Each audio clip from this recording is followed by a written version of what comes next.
పడిపోయిన చోటి పైకెదగడ మెట్లను పదును పెట్టు మొదలు 10 మందిలోన నీ ప్రతిభను చూపగ పట్టుదలతో కదులు ఏలు పట్టి నడిపించునురా ఎదురైన అనుభవాలు వేల ఏండ్లు వర్ధిల్లునురా నీ విజయ జ్ఞాపకాలు రాదురా ఏ విజయం నీ కోసం నా కోసం ఎటుపోదురా నువ్వు చేసిన కష్టం ఎప్పటికైనా సొంతం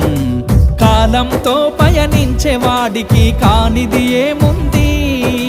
సాధనతోనే సాధ్యమవ్వునని సదాశయంతో సాగర ముందుకు రాదురా ఏ విజయం నీ కోసం